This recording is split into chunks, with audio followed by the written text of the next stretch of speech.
So finally, after almost probably a couple of years of hunting him down, I finally got to speak to Danny Paradise. So I'm so happy to have you on the show, Danny. Thanks for coming on. Thank you for inviting me. I'm sorry it took a while.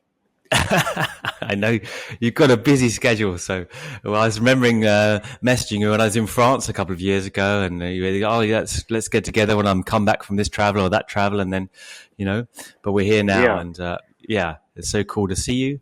Where are you? Where are you speaking? Where are you speaking from? I'm in Hawaii, in a remote place, in the forest. And that's where you have your house. I do. Yeah, this is where I live. Which island is it? I'm not going to say. Just in case people track you down. That's right. Yeah. Well, I mean, I'm just kind of proud. I knew that Hawaii was different islands now, because up until about a year or two ago, since speaking to kind of people like David Williams, I thought Hawaii was one landmass and wasn't separated into different islands. Well, I don't want the authorities to find me. Oh, that's fair enough as well. Yeah. Good call on that. That's why we keep moving. That's right. They can't keep up with me. Yeah, exactly. So, I mean, along those lines, I know that the scene that you were involved in the early days in Maui was very renegade, very, kind of alternative. And I was always so intrigued about this scene in Maui that, originally took off around David Williams and yourself and Old Cliff Barber. Can you just speak a little bit about how you got into Ashtanga at the start and what you were doing in Hawaii, like how you arrived there, like just, in the early days? Everyone wants to hear about that. Sorry to ask you again. No problem. I came initially because my brother had moved to Honolulu, and then I came to visit him a few times, and then I ended up just continuing to visit, and I stayed in Honolulu on that island for a while, Oahu, and then a friend told me about Maui, and a friend that I'd met in Europe, and when I traveled a couple of years before, and so I went to Maui and I started playing music. I was playing music on Oahu for a while, and then I was playing music. I moved to Maui because it was undeveloped. There was only 5 hotels, few tourists. This was in 1975. There was only 5,000 tourists a year there. It was very pristine and beautiful. It's still pristine, but now there's 3 million tourists a year there, and a lot more residents. And so it was it is a spectacular place and very beautiful, and the people are very sweet there. And there was a whole youth culture kind of coming there from America and Europe, surfers and people avoiding the Vietnam War, and just young people trying to get out of industrialized cities and big cities and wanting to be in nature and have organic food and clean air and clean land. And so, I was just lucky enough to be there for a while. My girlfriend at the time was, my first season there was studying yoga with Cliff, who was a renunciate, Cliff Barber, and living in he lived in a cave in a beautiful valley in Ukamehami, a giant river valley. And he also, when he was in Lahaina town, he slept in the graveyard, but he was always around the town, and he was kind of an imposing figure. He was like 6'3" and perfect posture. We thought he was very old at the time. He was like 43. And he was teaching Swami Satchidananda integral hatha yoga to friends. And I met several of his friends, including my girlfriend. I watched them do yoga, but I didn't try it. It looked too simplistic to me. You don't really realize what it is until you do it. But we became friends, and I had a lot of conversations with him. He was basically a renunciate sadhu, a Western sadhu, and he was a brilliant mathematician and artist, and his field was sacred geometry, but he was also studying Buddhist and Hindu and yogic and Kabbalah scriptures and all spiritual scriptures, really, and trying to put them together and live a spiritual life. And then just by luck, David Williams and Nancy Gilgoff had come to the Big Island, and they heard about Cliff on Maui as an old yogi. Everybody thought he was old. Yeah. And then they came to Maui and sought him out. I think David may have told you. And he wasn't living, but he was working. During the day, he was doing his art and studying and practice in an old seamen's historical prison in Lahaina. And so they found him there and told him that they wanted to give him a demonstration of the forms that they had learned, and which they did. And then and he was very impressed. And David asked him if he would tell his friends they wanted to do a demonstration and start teaching. So I heard through my girlfriend a couple of days later there was going to be this demonstration, which I went to, and it was David and Nancy and a friend of theirs named Marsha Heilman doing the beginning, intermediate, and advanced sequences for a group of 35 young people, and mostly young. It was actually all ages, but there were a lot of young people coming to Maui in those days. And the next day they started teaching in front of a library in Lahaina, just on the harbor, and I joined. And so that's how I started. So it was it was good timing. I was in the right place at the right time. And they were fantastic and lovely teachers, and only a couple of years older than me, and had obviously How old were traveled. you at the time? I was 23, 24. They were a couple of years older. And so this was 1976, May 2nd, 1976 is when we started. And I was just blown away right from the beginning, because I had studied martial arts. I was a swimming teacher and instructor, and had been a lifeguard, but nothing had impacted me so quickly as the yoga practice. I've said before, in my first salutation in the downward dog, I broke out into a sweat, and that was like 15 seconds into the practice, or 20 seconds, and nothing had made me sweat so quickly before. So I knew this was totally different. And they were very methodical and gentle, and taught very slowly. We just did a few salutations the first day, and then the 3 finishing poses. The next day we did 5 salutations. The following day we started the second salutation, did a couple of those. So every day they would just add on a few things. But that's slow teaching. And they had one requirement. They said if anybody wanted to join the class, they had to show up 6 days a week for a month. Even if they couldn't do it, they had to show up and just say, "Hey, I can't do it. I'm wrecked today," or whatever. Yeah. But in that short period of time, in that first month and a half, most everybody in that class learned the primary series. And I've said that before in some interviews, and people thought I was making it up, but it doesn't mean we perfected it. It just means we learned it, and we could do it.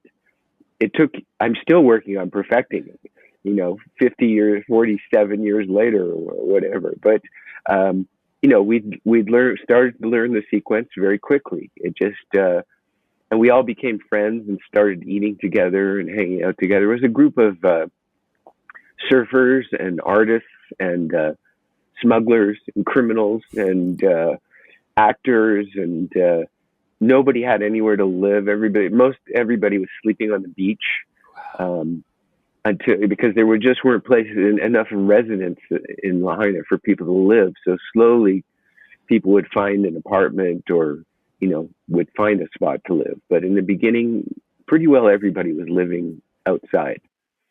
How did people pay for the classes then? I mean, they didn't have any money. And what were the class costs at the time? Do you remember? I think it was just a donation, and if you didn't have anything, you could, people were bringing them fruit and marijuana and a little bit of cash. I think one or two people had money that helped cover them, but most people, they were kind enough just to teach people for whatever they could donate, so it was, that's the way it was, in the beginning. People weren't working. They were kind of struggling to survive. So, but they were kind enough and generous enough to pass on the practices. Mm. And you mentioned you came there playing music in the first place, and we're going to talk a little bit about Danny's music and towards the end of the interview. How did you get into the music? And would you want to say a little bit about your background in music? Did you study professionally, or did you just going to get into the guitar, or how did that all come about?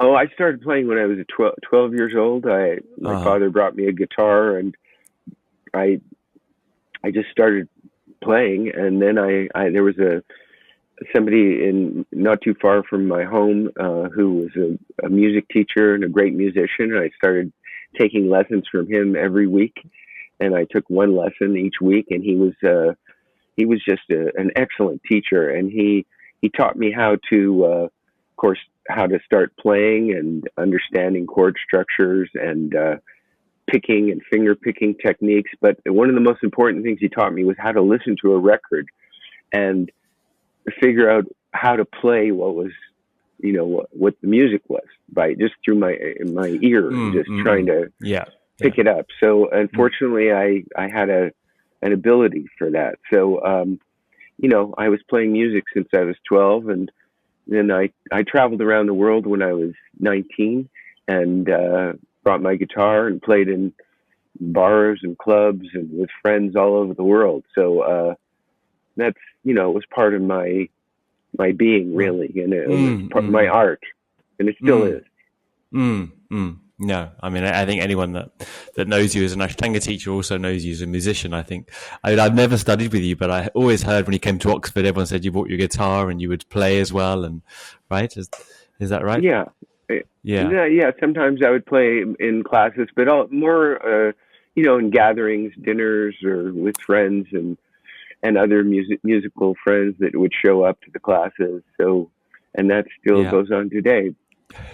So, yeah. Well, we're going to get back to the music part and how that kind of finally interweaves with the yoga shortly, because obviously Danny taught Sting, and that was related to the music, and so it kind of comes a full circle. But before that, Danny, I'll just talk a bit more about the Ashtanga, although I'm sure you've heard all these questions 100 times over. So That's okay. Obviously, you're one of the very early people to practice Ashtanga, but you never really stuck in the traditional, let's call it traditional Ashtanga fold, i.e. going to Mysore and towing the sequence lines and, studying with Joyce, etc., Pattabhi Joyce. Do you want to speak a little bit about your meetings with Pattabhi Joyce and why you decided not to go that way? Well, one thing that I think was, very important to me at the time when I learned yoga was, in Hawaii at those days in the mid 70s, everybody was looking for a guru, but I was very skeptical of, devoting myself to a teacher. I was meeting a lot of these gurus that were coming through Hawaii, different lineages and traditions, and hearing them speak and meeting their disciples. But nothing convinced me to follow any of them. I liked the teachings, and I recognized it was important to listen to what they had to say and try to integrate some of the things into my life. But I was too skeptical to want to devote my time or energy to somebody like that. So when I met David and Nancy, I immediately clicked into this because I recognized this is something totally unique. These are sequences that you learn, and the idea was to practice them yourself. You just spend a period of time learning the sequences, but ultimately it was about personal authority and personal responsibility, and they didn't want to have devotees or disciples. They just wanted to pass on the teachings, and that drew me to it instantly. And I'd studied martial arts in Canada. I'd learned from Masami Soroka, who was the man who introduced karate in Canada, and I learned katas, and those were techniques you learn a technique. When I was young, yeah. So you practice you learn it, and then you can do it yourself. So that's what appealed to me. And so when I was invited to Pattabhi Joyce's second meeting in United States, in California, when he came in 1978 to Encinitas, I wasn't interested in having a guru at the same, but I wanted to meet him and study with him.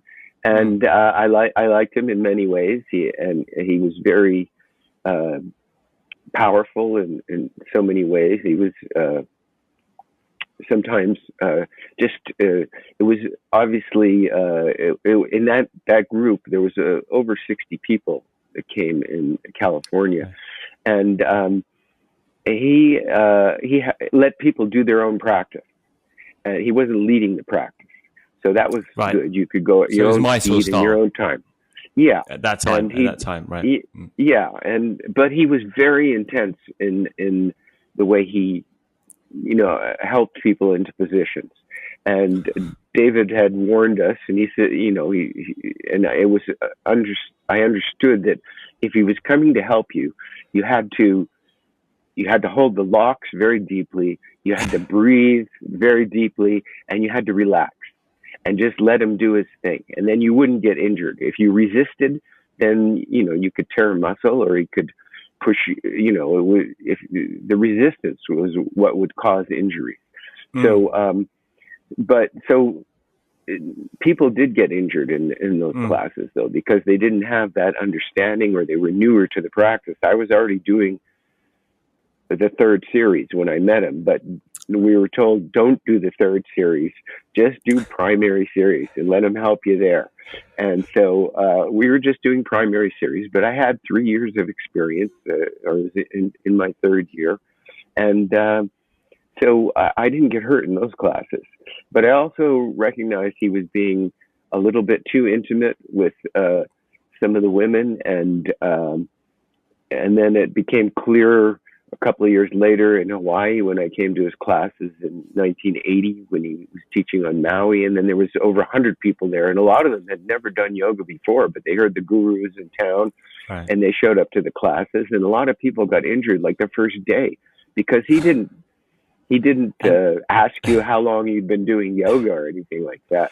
It was still self-practice. When did he start teaching the lead classes then? Well, actually in Hawaii in 1980 was the first group class that was led of third series. And there were 17 people from all over the world. So I was in that class. I think he was leading the primary series class as well, calling it out, on other days. But I was in the advanced class, and he was definitely calling the sequence. I've got to ask, because everyone's going to want to know. Do you remember who else was in that class? Names that people might recognize today? Well, there was Helena Berg from Maui, and Kathy Cooper, I believe, was there, and a girl named Jan Hossie, who still lives on Maui. Of course, David Williams and Nancy Gilgoff, a guy named Hans from Germany, Lynn. A girl named Lynn, I forget her last name, but she's Lynn Hyman now, lives on Maui. Cliff was in the classes. Was he there? No, Cliff might not have been there. He'd already moved to India. I'd have to think about it. I'm not totally clear on all the group that was there. But also it was when I observed what he was doing in the big classes with, apart from the class I was in, again, he was being too intimate with some of the women, and that put me off. And so from that point on, I recognized I didn't need to study with him. I learned, I knew the sequences. I didn't need to be pushed into poses, because I also felt that was unnecessary to get deep pushes. And more often than not, it created injuries. So I just learned at that point that I didn't need to go to Mysore. And I went to India and taught in Goa with Cliff and traveled around India for years, but never studied in Mysore with Pattabhi Jois. Right, yeah. It's kind of ironic because I'm speaking to David Williams again, who's adamantly, from day one almost, kind of skeptical, to say the very least, about the physical adjustments, and then you're saying the same thing, and funny how they've become almost synonymous with the Ashtanga teaching is just simply the adjustments, right? Whereas in Well, the early I days, suppose so. it wasn't that Yeah, way. in the early days. Yeah.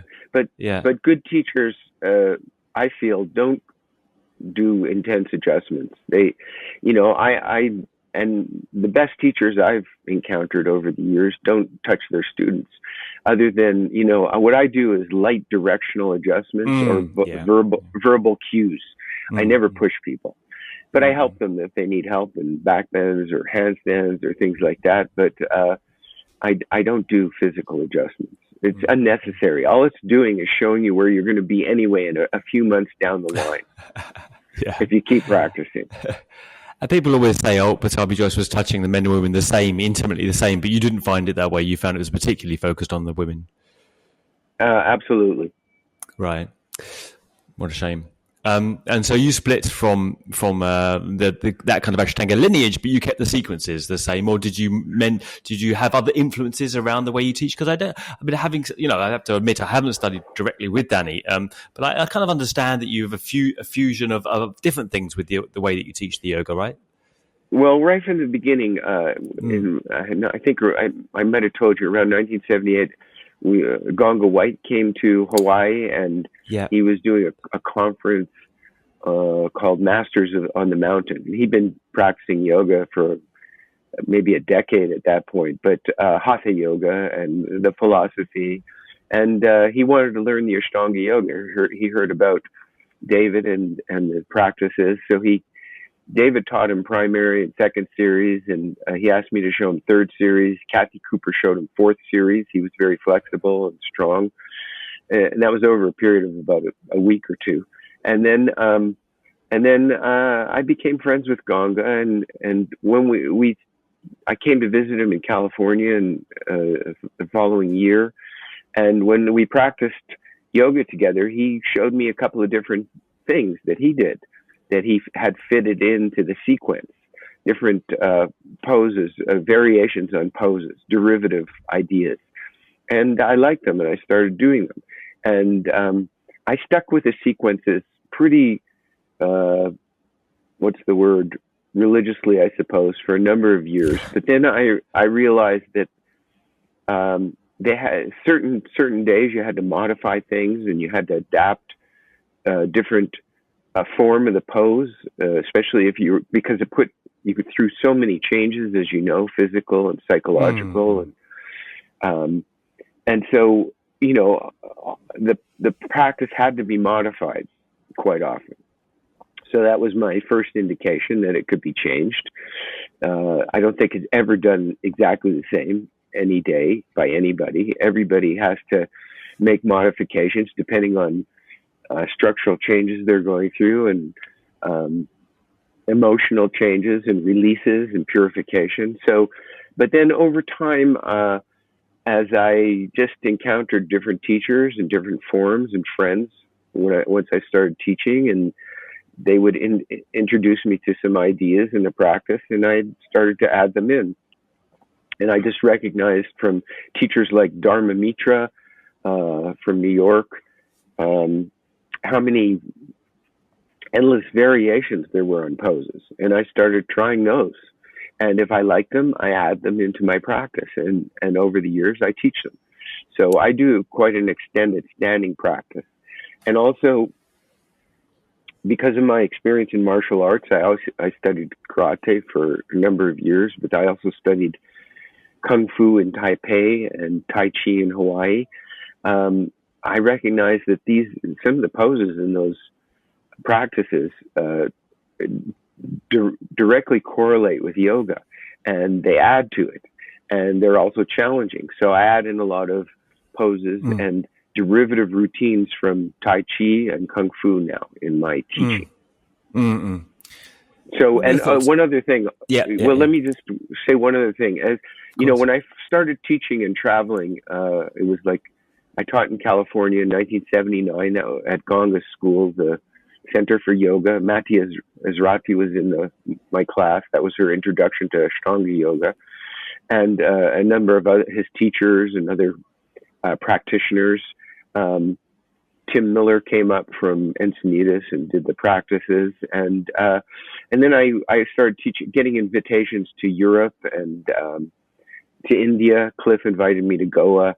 And, for years, I initially taught the sequences with a few additions, a few variations. But then as the years went by and more teachers started appearing and were very dogmatic, I recognized I did not want to go that way. I didn't want to be dogmatic about the practices. I recognized that there was another direction I could take, more innovative. And so that's the way I've been going ever since. So I innovate in the practice when I teach. Woody, I kind of recognize a question there somewhere around the benefits and drawbacks of repetition. Can you speak to that at all? I mean, obviously you somewhat used repetition and enjoyed the idea that you had these set sequences originally that gave you a sense of autonomy, right? And then obviously there's drawbacks as well, that you kind of rigidity and dogmatism and kind of a closing down on perspective, potentially. Yeah. Right. Well, also repetitive stress is a big issue in the sequences of Ashtanga yoga, especially when people started adding in all the vinyasas and coming to standing between poses. That wasn't the way it was taught in the beginning. It was looser and less rigid, and less vinyasas? and people were less vinyasas. Yes, absolutely. Well, there was vinyasas between. You did the first 5 sitting poses, and then you did a vinyasa. Then you did the next 2 poses, and there was a vinyasa between each one, but not between sides. You didn't come to standing. Right. And then Janu Shirshasana, you would do all 3, and then a vinyasa. And Mrichasana, you do all 4 Mrichasanas, and then there would be a vinyasa. So it was, less intense. That's the way I teach. I still teach like that. Repetitive stress is, something that happens in all physical activities if you're constantly repeating things. So I recognize that the practice has to be modified every day according to how you feel. Some days I don't do vinyasas. Some days I do long holds, and it turns into what people call yin yoga. So, it just depends on how I'm feeling each day. Some days I do the primary or second series or elements of the third series still the way it was originally taught. So I vary it every day. Yeah. Why do you think it's when and why do you think it started to become more and more athletic, let's say? Well, it is an athletic practice. I think that's what. And it's a very powerful teaching, as you recognize from your own practice. It's something completely unique that was a synthesis of many different ideas that Krishnamacharya came across. He was the real evolutionary teacher and made an evolutionary leap in the way the practices were put together, and also all the elements he added with the breath and the internal locks and the idea of building heat. Before Krishnamacharya, most Hatha yoga, as it came into the West, people would do a pose and then lie down. And then after a couple of minutes or a period of time, they'd get up and do another pose and lie down. So it was a much simpler practice. But I have to say, I still do that sometimes. But regardless, the main thing is it is this amazing physical practice, but it has, it has all these other elements. It's ultimately yoga is soul work, and it's about connecting with your soul and fulfilling personal destiny. And it is the science of flexibility and the science of strength and the science of balance, but it's also the science of breath, the science of meditation, the science of happiness, the science of aging. It's the science of understanding the processes of transition. And it's always been a devotional science. Krishnamacharya and the teachers before him and after in India were deeply spiritual. They were trying to connect with the spirit at all times. And they used these practices as one element, a short period of time during the day when you did a physical practice that helped you age with vitality and energy and clarity. It wasn't the whole thing. Yeah. Do you feel that message was there more in the early days with Batabi Joyce and coming through the early teachers that you got, the teachings of David and Nancy, for example, that it became, it does seem to have become more and more kind of intense as a, kind of a dynamic discipline, right? From the way that you say, or David Williams teaches. Well, I think people can do it, of course, any way they want. It's people can innovate in their own practice, which is, I think, important. And if they want,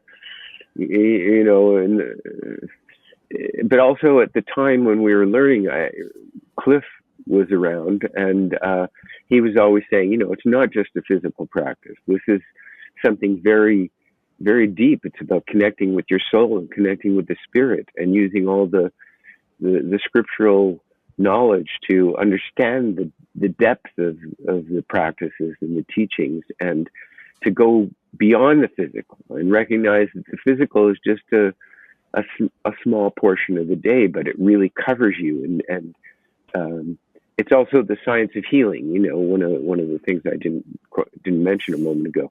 So, it has these aspects, and as you practice, you realize that your immune system is being boosted, and your intuition and insight and clarity, it has all these other elements. And also, meditation was understood as part of the practice, and gradually we learned pranayama, which is a meditative practice, and that's just a focus on breath. So, it was, to me, the thing about yoga that people seem to forget is that it's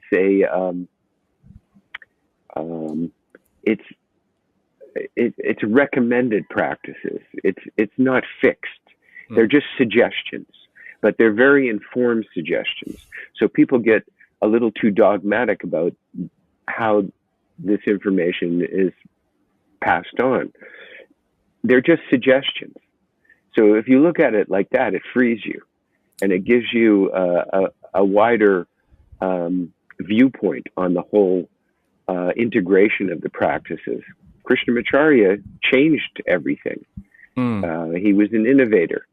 So was it looser? You mentioned with Batabi Joyce, was it looser at the start as well? You mentioned it was less rigid when you were originally taught. And do you find it? Well, he was teaching the sequences, and he didn't vary the sequences, but also he didn't stop anybody like happens now. You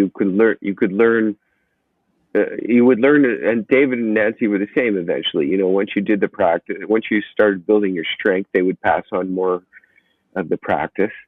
But when you were tired, they would suggest that you stopped, or if you wanted to stop, that was absolutely fine. Batabi Joyce, I think, was the same. There was no break between primary and second series. You just carried on if you had the energy. Once you knew primary series and practiced it for a while, then you could, then you started adding on second series, and later, once you'd done primary and second series for a month or so, then you would divide them. Do primary one day and second the next, and so on. Yeah, and basically, we learned as much as we could handle each day, and it takes years to really be able to do everything properly and get deeper into it and gain the flexibility. But it all happens quickly, obviously, if you're regular at the practice. And fortunately, I was learning initially in Hawaii, and we could swim afterwards, and we were eating organic food, and people weren't working regular jobs, having to run off to work. It was much looser. So it happened quickly for everybody, basically. Huh. It's a good point. Yeah, there was a different time, a different age group generally. I think you were already young, right? Most of us, yeah. But even, Cliff was 43, 44 when he started, but he was doing the primary, intermediate, advanced A and B by the time he was 48, 49. Right. And, they would teach for 6 months and then leave. And so then, but after 6 months of practice, everybody was disciplined and had the will to carry on. So when they came back the following year, then they could pass on the next sequence. Well, I didn't know they were leaving as well. Where were David and Nancy going at that time? Excuse me, they were going to India to carry on with Batavi Joyce. Right, so that was the years that they were going there. Yeah, for a couple of more years. And the third year they came back, most people in the group started learning the third series. It was very fast but it was mostly people in their 20s, but there were people in their 30s, 40s, 50s, and 60s also. Wow. Who else? I mean, again, who else was around then? I'm going to have to ask you because other people like to know. Kathy Cooper and Helena Berg, they were the first women, apart from Nancy, that learned the advanced sequences, and Jan Hossie. There was John Pollock, who's still on Maui, who was initially a student of Cliff's and learned the sequences. A guy named Gary Juden. Yeah, people that aren't super, they're not necessarily well known. David Swenson was showing He's up. He's kind of well known. Teaching. Yeah. Absolutely, kind of. Yeah. And David came to teach for them when they were gone. So. And wasn't he very young at the time when he covered for David Nancy? He was kind of like 18 or younger even. He might have been 16 or 17. Yeah, I thought he was 16 actually. Yeah, I was just being conservative. Yeah, he might. That's crazy. But a lovely guy, right? Everybody loved him, and he was, as you may know, he taught. And nobody gave him any money, and he had to work in the health food store, to cover his expenses. But he taught for free because people didn't have money. So, well, I think David and Doug talk a lot about the, kind of like living off of raw foods and a few nuts and fruits, right? What were you eating back then? What were the diets of everyone like? Well, everybody was vegetarian. We started having dinners together, a group of us, and with David and Nancy, and we'd have great vegetarian food. Very pure, very clean.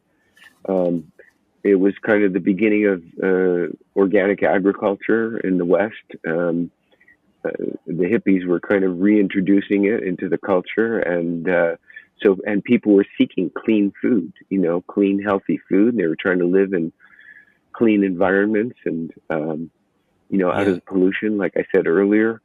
So, that really helped, because that is the yogic diet, very sattvic, pure, clean, fresh fruits and vegetables. Hawaii is amazing for its fruits and vegetables, fresh fruit, avocados, everything. Everything grows in Hawaii, so it grows well. But one thing I wanted to mention just about this idea of innovation is you've interviewed, I know, Andrew Epler, who was I met when he was 17. He'd studied with Cliff. Cliff brought him to meet me, and he started doing yoga with me. I taught him the advanced sequences, but he was very dedicated right from the beginning. But you've seen his film, Mysore Traditions. Mysore Traditions. Yeah. So at the end of the film, he asks all these scholars, "Well, what's your message for the world? Can you give a short burst?" And so, if you remember, half the teachers say you learn the practices, you learn the teachings, and you teach them exactly as they're taught to you. And then the other half said you learn the practices, you learn the teachings, and innovate. So that is exactly where it's at. And it's like music, some people can innovate, and that's great, and some people can only do what they're taught. And that's beautiful also, because they're passing on something that is very important. It's been developed and created by, in an evolutionary stream also. But some people are very good at innovating, and I think, I respect both. I think it's great when people can just teach the sequences, and as for other people who can innovate in their practices and teachings, some of them are just unbelievable. So, that's what it's about. Yoga is in a process of evolution. It's not fixed. And I think, Krishnamacharya demonstrated that 100 years ago or 90 years ago when he started, opened the first public school at the Mysore Palace. And otherwise, I think it's just important to recognize he was an amazing innovator. He taught individuals and developed personal practices for people. And sometimes even a strict Ashtanga teacher gets a student that cannot do the practice, and they have to figure out how to teach them yoga in a modified way. So, I think it's very important to recognize that it's open to interpretation. Like I said, as we were being cut off, they're just suggestions, but they're informed suggestions from thousands of years of devotional understanding and people who were trying to understand the human soul and how to connect to the spirit through meditation and also understanding that yoga, to me, and as far as I've understood, is a shamanic practice. It relates to even all indigenous teachings all over the world. They're all saying the same thing. They're all trying to tell people how to connect to the spirit, how to pray, how to use breath and meditation, and how to connect with nature. Yoga is a nature-based teaching. It comes from nature. If you look deep into the origins of yoga, it comes from meditative communication with nature, as far as I'm concerned, in shamanic ceremonies. That's where the ideas were transferred to the human race. And, it's through the genius of the human mind receiving this information that they created the practices of yoga. That's how I see it. These are, my views. How were the sequences? How were the sequences presented to you originally? Then, was there the idea that Pattabhi Jois said that I created these, or did he say he learned them from Krishnamacharya, or what was the original kind of understanding? No, in your time? nobody said anything about that. It was just they were there. They were just there. But okay, we'll do. Yeah, they were just what he was teaching and what David was teaching, and what he learned. But the fact was that they were, if you did them, you recognized they were super fast techniques for opening the body and the mind, and for creating flexibility and strength and balance, and all the effects that came from breath and the meditation behind the practices. So, it was, it wasn't defined where it came from, but I think it has become clear over the years that it was Krishnamacharya who put the sequences together for Pattabhi Jois. I don't think he created them. I think they were passed. Most of the elements of the practice were passed down to him from Krishnamacharya, who was the real genius behind this whole movement that's led to so many millions of people, tens of millions of people coming into the practices, not only through Ashtanga yoga, but through flow yoga and vinyasa yoga and jiva mukti yoga and all these other techniques that developed out of Ashtanga yoga. But let me just add one thing, that, if you don't mind. No, so. I went to Egypt in 1986, 87, and I was with some Egyptian friends going through the Temple of Karnak, who informed me that nobody really knows the age of the Temple of Karnak. It could be anywhere from 7,000 years old to, they were saying 70,000 years old. Nobody knows. It can't be pinned down. But it's certainly the oldest, the Temple of Karnak and the Temple of Luxor are the oldest temples on earth, and the largest and some of the most creative endeavors ever made on earth. And there are yoga positions carved into the hieroglyphs, spinal twists, shoulder stands, all kinds of classical yoga positions. So yoga predates India. Not a lot of research has been done on that. but it became clear to me that the origin of yoga, the first evidence of yoga, is in the temples of Egypt and in the hieroglyphs. India was where yoga was refined and created as a practice for the human race, but the origins are much older. So that's how I see it.